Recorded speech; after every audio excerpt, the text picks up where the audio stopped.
Hey folks, Phil B-Man here. We're getting back to work after a wonderful holiday. First thing on the agenda is to make a few more bins for my queen excluders. These queen excluders are very useful devices, but they have a couple flaws. One is that they don't take a lot of abuse. You can see this one has had a repair. In fact, it's got two where we found the wires have incorrect spacing, probably from improper handling. And it's not the bees that are wrecking it. It is it's handling. You get a bunch of these together, and then they're heavy, and you drop them on the truck, or you put them on a pallet, and then they slide off. When they're nice and cleaned up, they're slippery beggars. So I've been making pallet-sized four-way bins for them, so that they stack. And then another advantage of this, if you have a lot of them, is you can stack those up quite high without any extra compression on the actual excluders. So that's what we're doing here. I've got my pieces cut already. Let me set this, I just angle this down. And so we're going to basically make a tic-tac-toe box, but with only 4 squares so that the excluder fits inside. And I'm using I usually use waste lumber for this, stuff I scrounge up from wherever. Some of this is, you'll recognize some of this plywood from the lids. Lots of cutoffs from that. Safety first, wear your ear protection.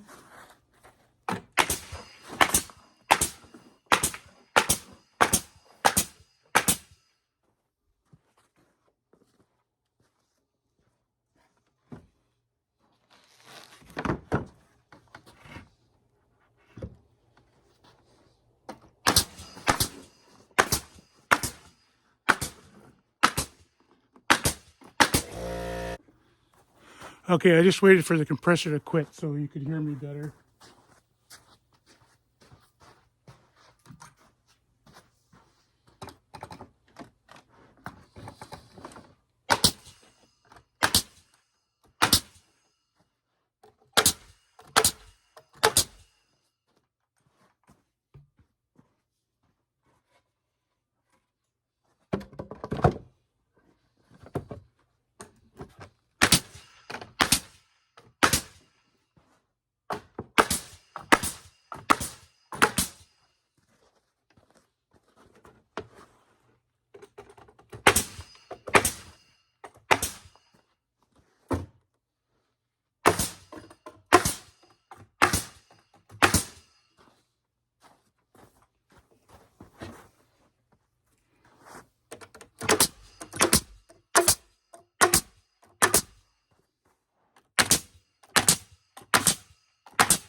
Okay, I got my outside box made.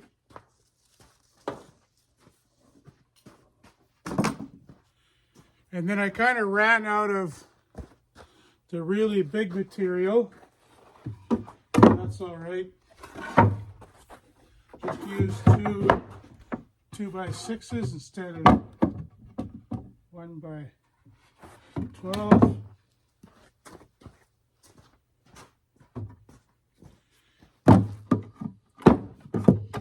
We got to get the spacing right here.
spacing isn't super critical here. There's lots of room.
I might have to take a hammer to those last toenails and just get them a little further, but that's the idea. Oh, and then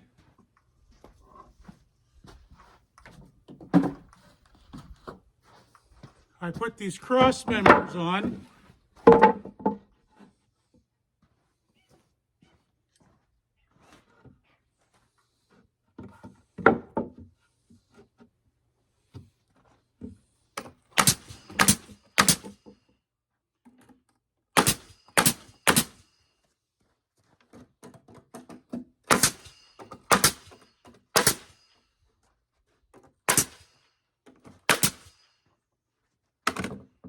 Nails.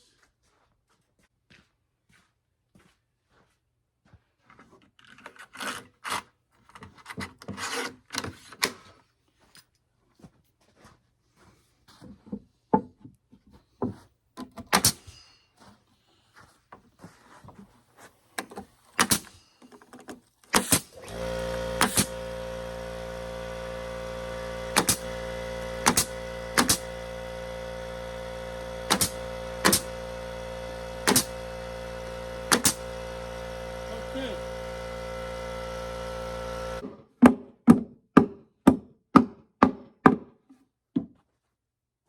I like to make sure those ones that have been toenailed in get really sunk in so that it doesn't grab anyone's hand when they're reaching in for those excluders. So now these just slide in under there, and then if you stack another pallet on top, the weight is carried by this and not by any of the verticals, and then it's transferred straight down through the corners.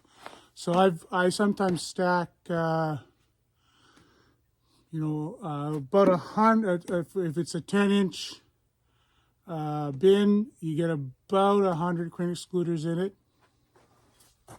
And I've gone 6 or 7 of these high, so that's 700 excluders in one pallet stack. It's a pretty efficient use of space, and that's a benefit. And then we just put this right on the truck, tie it down. Not unusual if we really want a pile of boxes out to put a stack of honey supers on top, head out to the field, and then you don't lose any space on the truck for the queen excluders. And they can bang around in there all day on the truck and not get handed until they're needed.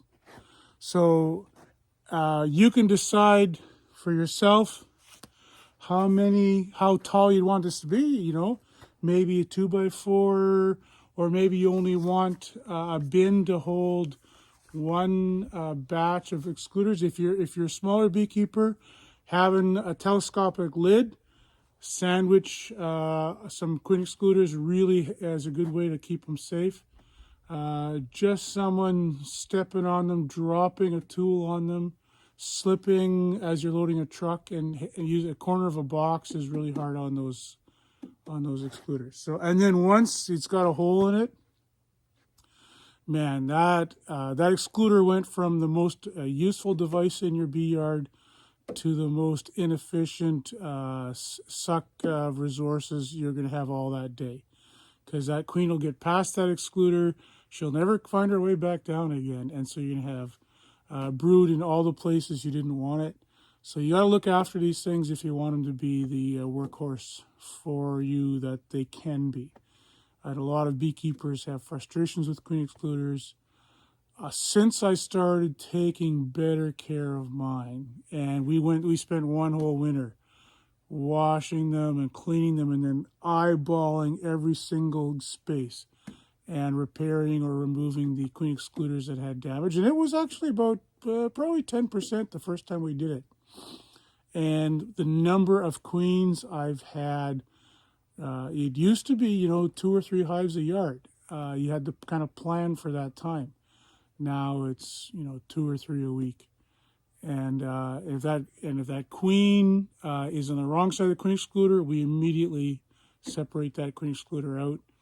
And it doesn't go back on a hive until it's been thoroughly debugged, or honestly, for what it's worth, putting it on the scrap metal pile or treating it as a project is worth, because there's nothing more demoralizing than having at the end of a day, you've been pulling honey all day, get to that last hive and it's just packed full of brood and you're already beat. So look after your queen excluders, treat them well, they'll treat you well. Thanks a lot, everyone. Have a great day.